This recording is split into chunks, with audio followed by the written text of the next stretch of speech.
Hi ನನ್ನ ಬಂಧು ಮಿತ್ರರೇ, ಪದ್ಮಿನಿ ಅಭಿರುಚಿಗೆ ಸ್ವಾಗತ. ನಾನು ಆರಾಮಾಗಿದ್ದೇನೆ. ನೀವೆಲ್ಲ ಹೇಗಿದ್ದೀರಾ? ನೀವೆಲ್ಲ ಆರಾಮಾಗಿ ಇರ್ತೀರಾ ಅಂದ್ಕೊಂಡಿದ್ದೀನಿ. ಮತ್ತು ಈ ದಿನ ಸ್ವಲ್ಪ ಸ್ಪೆಷಲ್ ಉಪ್ಪಿಟ್ಟು ಮಾಡ್ತಾಯಿದ್ದೀನಿ.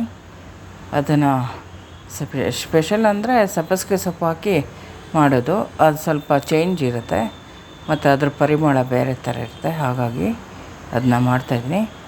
ಅದಕ್ಕೆ ರವೆ ಬಾಂಬೆ ರವೆ ತೊಗೊಂಡಿದ್ದೀನಿ.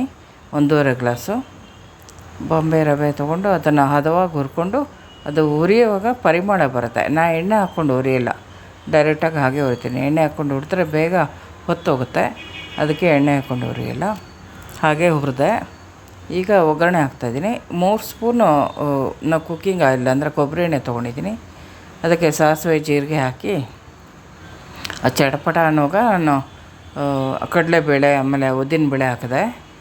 ಅದು ಸ್ವಲ್ಪ ಕೆಂಪಗಾಗುವಾಗ ಈರುಳ್ಳಿ, ಹಸಿಮೆಣಸು ಆಮೇಲೆ ಫ್ರೋಝನ್ ಬಟಾಣಿ ಹಾಕಿ ಸ್ವಲ್ಪ ಹುರಿತಾ ಇದ್ದೀನಿ.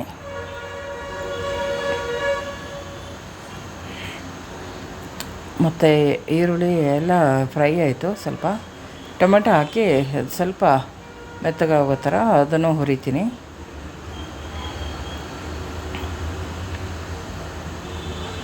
ಅದು ಮೆತ್ತಗೆ ಅದಕ್ಕೆ ಮೆತ್ತಗೆ ಆಗ್ತಾಯಿದೆ, ಇನ್ನು ಫುಲ್ಲಾಗಿಲ್ಲ.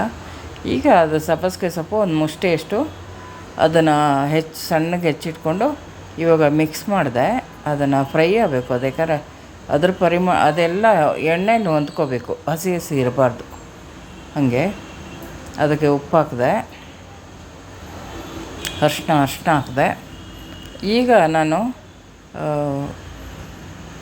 ಸಣ್ಣಕ್ಕೆ ಹೆಚ್ಚಿದಂಥ ಕ್ಯಾರೆಟು, ಬೀನ್ಸು ಹಾಕಿ, ಅದು ಕ್ಯಾಪ್ಸಿಕಮ್ ಇತ್ತು ಹಾಕಿ ಅದನ್ನು ಚೆನ್ನಾಗಿ ಹುರಿದು ಫ್ರೈ ಮಾಡಿ ಸ್ವಲ್ಪ ಒಂದು 2 ನಿಮಿಷ ಮುಚ್ಚಿಡ್ತಾಯಿದ್ದೀನಿ. ಮುಚ್ಚಿಟ್ಟು ತೆಗೆದು ಆಮೇಲೆ ಅದಕ್ಕೆ 1.5 ಗ್ಲಾಸ್ ಅಂದರೆ ನಾನು ಹೆಚ್ಚು ಕಮ್ಮಿ 450 ಗ್ರಾಮ್ ಅಷ್ಟು ಇಲೆಯಷ್ಟು ನಾನು ನೀರು ಹಾಕಿದೆ. ಅದು ಚೆನ್ನಾಗಿ ಮರಳ್ತಾ ಇದೆ. ಈಗ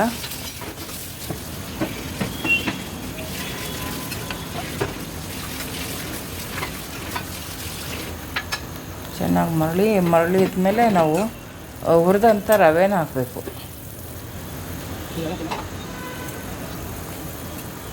ಹುರಿದಂಥ ರವೆ ಹದವಾಗಿ ಸ್ವಲ್ಪ ಸ್ವಲ್ಪ ಹಾಕಬೇಕು. ಹಾಕ್ತಾ ತೊಳಸ್ತಾ ಇರಬೇಕು, ಏಕೆಂದರೆ ಅದು ಗಂಟು ಆಗಬಾರ್ದು ಅಂತ. ಹಾಗೆ ತೊಳಸಿ ಮಾಡ್ತಾಯಿದ್ದೀನಿ. ನನಗೆ ರೇಣುಕಾ ಹೆಲ್ಪ್ ಮಾಡ್ತಾಳೆ. ಅದು ತೊಳಸಿ ಎಲ್ಲ ಆಮೇಲೆ ಒಂದು 2-3 ನಿಮಿಷ ಮುಚ್ಚಿಟ್ಟು ಆಮೇಲೆ ತೆಗೆದು ಅದಕ್ಕೆ ಕೊತ್ತಂಬರಿ ಸೊಪ್ಪು ಹಾಕಿ ಮತ್ತು 1 ಸ್ಪೂನ್ ತುಪ್ಪ ಹಾಕಿ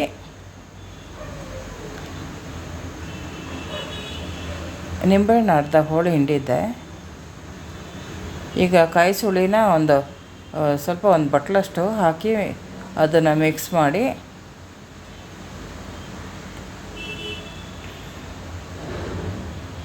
ಚೆನ್ನಾಗಿ ಎಲ್ಲನೂ ಮಿಕ್ಸ್ ಮಾಡಿ ಇಟ್ಟರೆ ಆವಾಗ ಚೆನ್ನಾಗಿರುತ್ತೆ.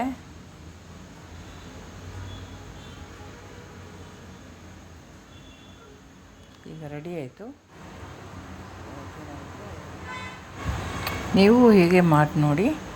ಮತ್ತು ನನ್ನ ಚಾನಲ್ ಸಬ್ಸ್ಕ್ರೈಬ್ ಮಾಡಿ, ಶೇರ್ ಮಾಡಿ, ಲೈಕ್ ಮಾಡಿ. Thank you.